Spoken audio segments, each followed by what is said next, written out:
So this is a video to show how you would um, invoice and receipt a gross payment for a course fee in the system from a particular student for their course plan, or if you're doing course fees by hand, or actually if you're doing tuition units, it would be the same. It would be the same process of adding items to an invoice and paying them off. So if we're talking course plan fees with course fees, quite a bit of stuff has to have done before you can start getting to the stage of where you can do invoicing in the system for a student. So first of all, you need to make sure that you've got your student loaded. You would have had to have, if you're doing agents, you would have had to have agents installed, agent commission rules completed, and then at the course enrollment level, you will then start to see that once you have done those two processes, and you know you're doing invoicing with agents and commissions, that the course enrollment needs to have an agent assigned and a commission percentage. And then you would have need to have created a fee plan down here. And once the fee plan has been created, you are then ready to start invoicing items from that fee plan. So the next thing is just to make sure that the fee plan has been generated, because sometimes some people will just type the information in without generating them. So basically what you can then do is you can have a look at this screen called Units Edit, and you can basically see here that here is the fee plan, and you can see the ones that have already been invoiced and paid off here, and we've still got these ones in July 21 and um, January 2022 to pay off. So the important thing to know about this is there's a configuration parameter in the system that controls what you can see in the invoicing area. So if you go to System and then you go to Edit Time Period, you can basically look at this one called Invoicing, and we're actually only going to show anything from the first to the 30th of the 6th. So the way I actually got that list up was I did a search on configuration period and I hit search, and then it appears. So I know that I actually wanted to invoice the next one in July. So this won't work for me. So I'm actually going to have to move this forward. So I'm going to move it forward a whole year. So those items will appear in the list to be added to an invoice later on. So I'm pretty happy now. I've got all the system configured. I can see that all the data's in. I'm actually going to have a look at the summary screen for this particular student, and it looks good. The one last thing you can do to see if a student has a payment plan also generated is off the student summary screen.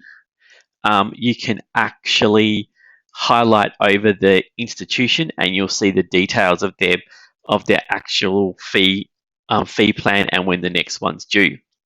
So I'm very happy with everything there. I'm going to go ahead and quickly look at their accounting summary screen to make sure that there's no invoices that are outstanding that are not related to these course fees. So this person doesn't have any other invoicing that's outstanding. So I'm happy to go ahead and bill them for the next course fee. So you simply do that by going to Invoices, and you basically say create new enrollment invoice. You'll pretty much always create an enrollment invoice when dealing with students. So once you've got your invoice header here, you can associate it to a semester, and then you can literally hit save invoice because all this information looks good. And you can only add items to an invoice that's in process, and you can only pay off an invoice that's in sent. So this invoice is now in process status, and I'm going to go to add invoice item. And here we can see that it's selected 3 items that it found to add. I only want one of these, which is course fee 5. And so now I'm going to add this item. Before I add this item, I need to know if this invoice is going to be paid off using a gross or net payment. And that will then also determine how I'm going to invoice this particular object.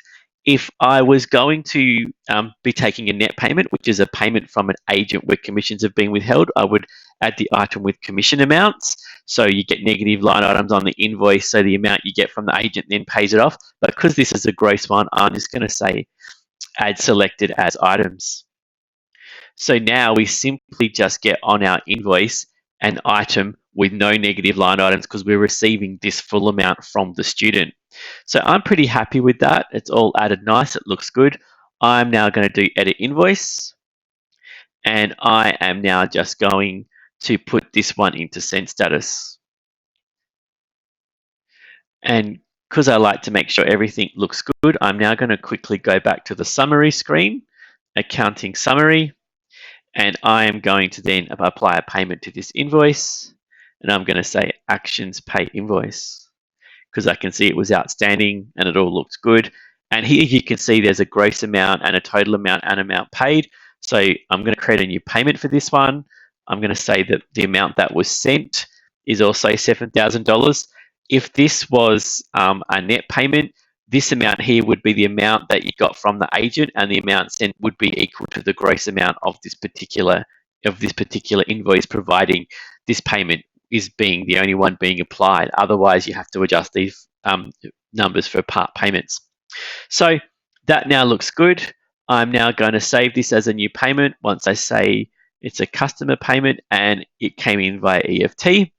I'm going to say we actually received it today, and I'm just going to say save new payment. So this payment has now been done.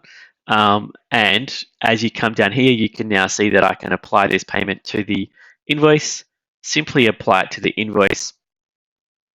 And now this invoice is fully paid off, and that all looks good.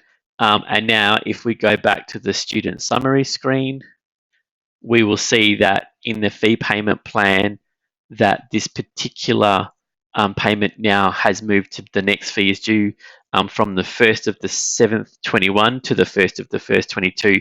And you can see all the amounts have changed. He's only got $7,000 left to pay instead of 14. So that concludes this video. I hope it helps.